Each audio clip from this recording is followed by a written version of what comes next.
Dear students, Yuvam की English language made easy English grammar की इस क्लास में अभी तक आप लोग सिंपल कंटिन्यूअस टेंसेज यानी past continuous tense, present continuous tense और फ्यूचर कंटिन्यूअस टेंस पढ़ चुके थे।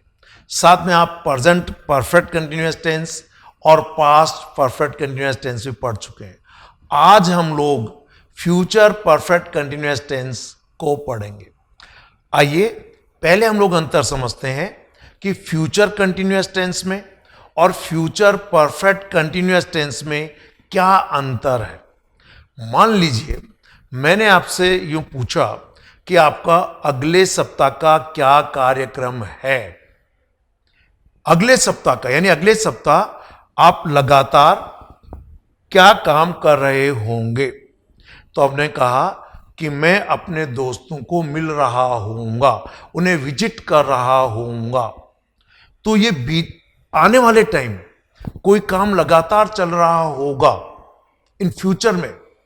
तो हमने कहा I will be visiting my friends next week.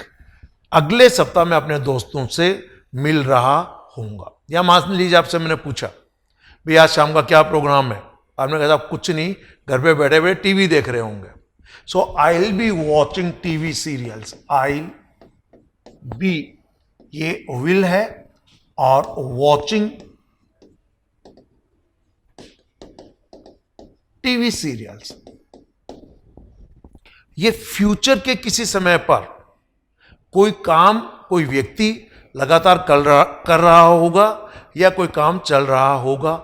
तो हम लोग जो सेंटेंस स्ट्रक्चर है वह है बी के बाद वर्ब की आईएनजी फॉर्म कंटिन्यूअस टेंसेस में यूज करते हैं।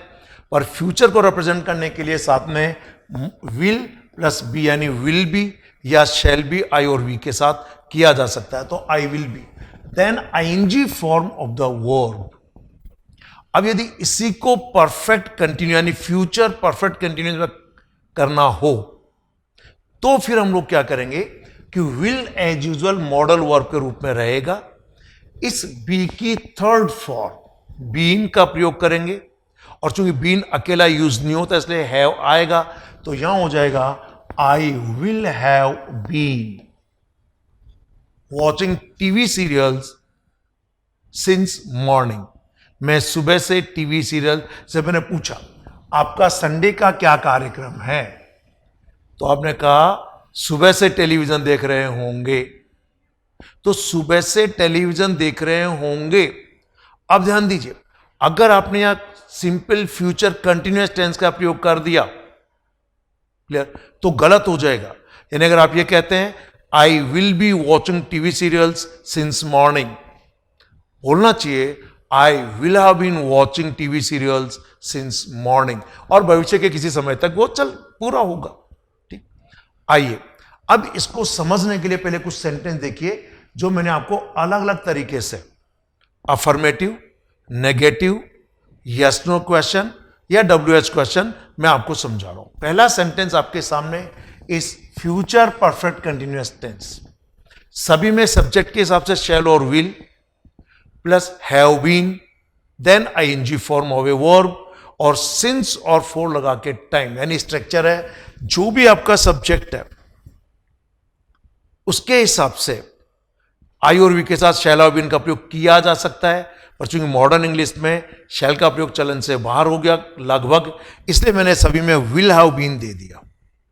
तो सभी सब्जेक्ट के साथ will have been plus main verb की आईएनजी फॉर्म, फिर जो भी ऑब्जेक्ट है एडवर्बियल हो सकते हैं, प्लस टाइम के लिए सिंस और फोर का प्रयोग किया जाना अत्यंत आवश्यक है। पहले सेंटेंस का ए नंबर सेंटेंस देखिए और यहां मैंने डबल एल लगाया, ये चाहे शेल मान लो चाहे विल मान लो। क्लियर सेंटेंस है we will have been living in Jaipur for 10 years in 2020। अब यहां पर यह है कि मैं 10 साल से 2010 में 20 में अभी 20 अगले साल आने वाला है। तो मैं कहना चाह रहा हूं कि मैं जयपुर में 2020 में या 20 तक 10 साल से रह रहा होऊंगा। तो 2020 से मुझे रहते हुए होने के कितने साल कंप्लीट हो जाएंगे? 10 साल। तो ये फ्यूचर का टाइम दे दिया, दिस इज 2019। ठीक, तो सेंटेंस है I will have been living.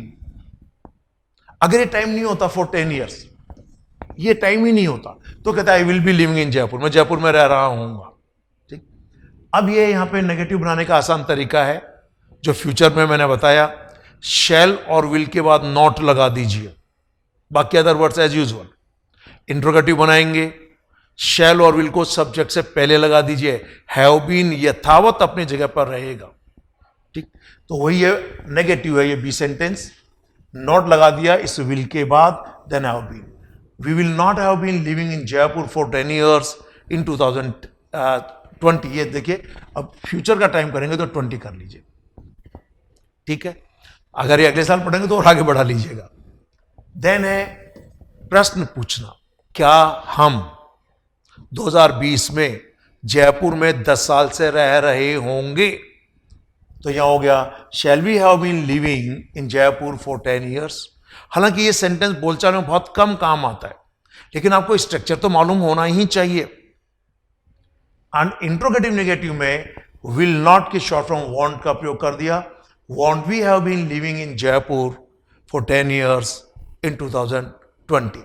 क्या 2020 में हम जयपुर में 10 साल से नहीं रह रहे होंगे? तो ये पहला आपको सभी के साथ यूज किया।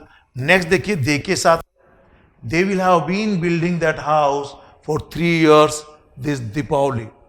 इस दीपावली तक वे 3 साल से उस मकान को बना रहे होंगे। तो उनको इस दीपावली तक कितने साल हो जाएंगे बनाते हुए? 3 साल, और लगातार वो 3 साल तक उस काम को करते रहे होंगे। तो यहां पर will have been building, negative बनाएंगे, विल के बाद नॉट या विल नॉट की शॉर्ट फॉर्म वांट, इसलिए मैंने कहा दे विल नॉट या फिर won't have been building that house for 3 years this Deepavali. वे इस दीपावली तक 3 साल से मकान नहीं बना रहे होंगे। Will they have been building that house for 3 years this Deepavali. क्या इस दीपावली तक वे 3 साल से इस मकान को बना रहे होंगे? तो विल दे हैव बीन। और इंट्रोगेटिव नेगेटिव है won't they have been building that house for 3 years this Deepavali. यानी यहां पर subject, then will have been, then ING from the verb. Negative है विल के बाद हैव बीन के पहले नॉट या विल नॉट की शॉर्ट फॉर्म वांट। प्रश्न पूछना है, आई और वी के लिए आई वी के पहले शैल, बाकी सब के साथ विल, और यदि इंट्रोगेटिव नेगेटिव है तो सभी सब्जेक्ट के साथ वांट का प्रयोग कर दीजिए। आइए कुछ एग्जांपल्स और देखते हैं। ठीक है, एक और देखिए, she will have been working here for 10 years by the end of this year. इस वर्ष के अंत तक, by the end of this year future time है, इस फ्यूचर के इस साल तक, यानी जो साल चल रहा है इसके अंत तक, जो कि फ्यूचर को दर्शा रहा है, उसको यहां काम करते हुए 10 साल हो जाएंगे। यानी वो यहां पर कितने सालों से काम कर रही होगी? 10 साल से। कब तक? By the end of this year. तो ये मान के चलिए कब इसका यूज करते हैं, जो मैं अभी आपको इसका यूज भी बताऊंगा और एक टाइमलाइन के हिसाब से भी मैं आपको इसके बारे में बताऊंगा। नेक्स्ट है नेगेटिव, और यहां पर विल नॉट हो जाएगा। विल नॉट की शॉर्ट फॉर्म आप चाहे तो वॉन्ट का प्रयोग कर सकते हैं। ठीक, यानी यहां पर दोनों में से कोई एक, या तो वॉन्ट या विल नॉट। और सेंटेंस है she will not have been working here for 10 years by the end of this year, कि उसे इस वर्ष के अंत तक यहां काम करते हुए 10 वर्ष नहीं हो रहे होंगे। इंट्रोगेटिव बनाया विल को सब्जेक्ट से पहले, will she have been working here for 10 years by the end of this year. क्या इस साल के अंत तक उसको यहां काम करते हुए 10 वर्ष हो गए होंगे या हो चुके होंगे? तो प्रश्न पूछ रहे हो कि भाई क्या इस साल के अंत तक उसको यहां काम करते हुए 10 वर्ष हो जाएंगे? लिखेंगे परफेक्ट कंटिन्यूअस। इंट्रोगेटिव नेगेटिव में विल नॉट की शॉर्ट फॉर्म वांट पहले है, और यह है won't she have been working here for 10 years by the end of this year. क्या उसको इस वर्ष के अंत तक यहां काम करते हुए 10 वर्ष नहीं हो रहे होंगे।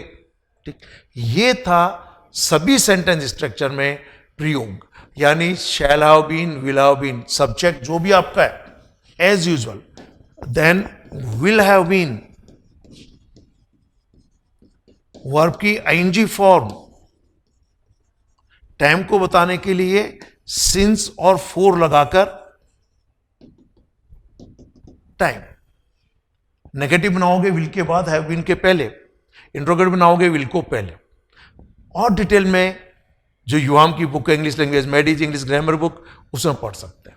आइए अब इसका इंपॉर्टेंट यूज देखते हैं कि इसका प्रयोग कब किया जाता है। तो इसका इंपॉर्टेंट यूज है to express that an action will be in progress at a given time in the future, कि जो फ्यूचर का टाइम दिया हुआ है उस समय तक कोई काम प्रोग्रेस में होगा, लगातार चल रहा होगा कुछ समय से या किसी समय से, या तो पॉइंट ऑफ टाइम होगा या पीरियड ऑफ टाइम होगा, कि भविष्य के किसी समय तक कोई काम लगातार चल रहा होगा। जैसे एक सेंटेंस देखिए, by 2015 I will have been living here for 20 years. मान लीजिए 2015 को आप 2050 कर लीजिए, क्योंकि ये 2015 निकल चुका है, मेरे को पढ़ाते हुए पहले के नोट्स बने हुए हैं, तो यहां पर 2050 कर दीजिए। अब ये फ्यूचर का टाइम है। ठीक, सेवन क्या, बाई 2050 2050 तक मैं यहां पर 20 वर्षों से रह रहा होऊंगा। तो आपको फ्यूचर का एक टाइम दे दिया, यानी मैं इसमें आपको एक टाइम लाइन बता दूं। ध्यान दीजिए, ये अभी एक प्रेजेंट टाइम है, और जैसे कि मैंने कहा दिस इज 2019। इस वक्त या इन दिनों कोई काम लगातार चल रहा है, इस वक्त या इन दिनों, ये प्रेजेंट कंटिन्यूअस टेंस का प्रयोग होगा। अब मान लीजिए यहां पर कहा 2050, ये फ्यूचर का टाइम, तो फ्यूचर के किसी समय पर ये 50 भी हो सकता है, आज शाम भी हो सकती है, तो 2 दिन बाद भी हो सकता है, नेक्स्ट वीक हो सकता है, कोई काम लगातार इस वक्त चल रहा होगा, तो फ्यूचर कंटिन्यूअस। और यदि ये कह दिया जाए कि भविष्य के किसी पॉइंट ऑफ टाइम तक कुछ काम होते हुए कुछ समय हो चुका होगा और तब तक खत्म हो, तो ये अगर यहां से शुरू हुआ और अभी तक कुछ तो पूरा हो गया, आगे भी चल सकता है, ऐसा मीनिंग हो, तो फिर हम लोग परफेक्ट कंटिन्यूअस टेंस का यूज करते हैं।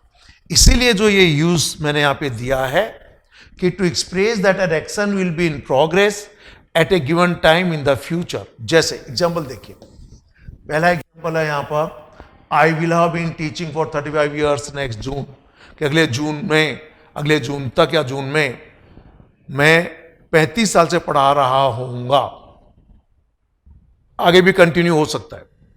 बाय 2050 तक I will have been living here for 20 years, कि 2050 तक मैं यहां 20 साल से रह रहा होऊंगा। They will be building that house for 3 years next Deepawali, कि अगले दीपावली तक वे इस मकान को 3 साल से बना रहे होंगे। I shall have been working hard since morning, मैं सुबह से कड़ी मेहनत कर रहा होऊंगा। तो ये सेंटेंस स्ट्रक्चर मैंने आपको पहले भी सिखाए हैं और बहुत इंपॉर्टेंट स्ट्रक्चर है। एक बार के लिए जितने भी आपने कंटिन्यूअस टेंसेस पढ़े हैं, मैं एक शॉर्ट में आपको इसके बारे में बता दूं कि कंटिन्यूअस टेंस 2 तरीके के हैं। पहला तो जिसे मैंने कहा सिंपल कंटिन्यूअस टेंस नाम दिया है, इसमें कोई काम लगातार चल रहा था, चल रहा है या चल रहा होगा। Present continuous tense, past continuous tense and future continuous tense. ऐसे टेंसेस में कोई काम कब से चल रहा है, कितने समय से चल रहा है, ऐसा टाइम नहीं दिया जाता है। It means no time is mentioned. Time का कोई मेंशन नहीं होता कि वो काम कितने समय से चल रहा है या कब से चल रहा है। लेकिन जो परफेक्ट कंटिन्यूअस टेंस मैंने आपको पढ़ाए, परफेक्ट कंटिन्यूअस टेंस से मेरा तात्पर्य है present perfect continuous tense, past perfect continuous tense and future perfect continuous tense. In perfect continuous tenses में टाइम दिया जाता है कि कोई काम कब से चल रहा है या कब से चल रहा था या कब से चल रहा होगा या कितने समय से चल रहा है, कितने समय से चल रहा था, कितने समय से चल रहा होगा, प्रेजेंट पास्ट फ्यूचर. तो सिंस और फोर से उस टाइम को रिप्रेजेंट किया जाता है. फिर सुन लीजिए, सिंस का प्रयोग पॉइंट ऑफ टाइम के लिए करते हैं, फोर का प्रयोग पीरियड ऑफ टाइम के लिए करते हैं. और कॉम्पिटिटिव एग्जामिनेशंस में कॉमन एरर्स में जनरली इसमें गलती पूछी जाती है, तो इतना ही ध्यान रखिए. यदि सेंटेंस में सिंस और फोर लगाकर टाइम दिया जाए तो आप सिंपल कंटिन्यूअस में मेरा तात्पर्य present continuous, past continuous, future continuous tense का प्रयोग न करें, बल्कि सिंस और फोर के साथ आप परफेक्ट कंटिन्यूअस टेंस का ही प्रयोग करें. मुझे उम्मीद है कि 3 सिंपल कंटिन्यूअस टेंस यानी present continuous, past continuous, future continuous, साथ में 3 परफेक्ट कंटिन्यूअस टेंस यानी past perfect continuous tense, future perfect continuous tense and present perfect continuous tense, इनके स्ट्रक्चर, इनके affirmative, negative, yes no question, WH question, interrogative negative और साथ में since और four का प्रयोग आप सबको बहुत अच्छे से समझ में आ गया होगा. ये स्ट्रक्चर खासतौर से सिंपल कंटिन्यूअस टेंस बोलचाल में काफी प्रयोग होते हैं, पर competitive examination point of view से आपको इनमें सभी में क्या क्या अंतर है यह सब मालूम होना चाहिए. ये थे continuous tense. Okay, thank you very much, have a nice day.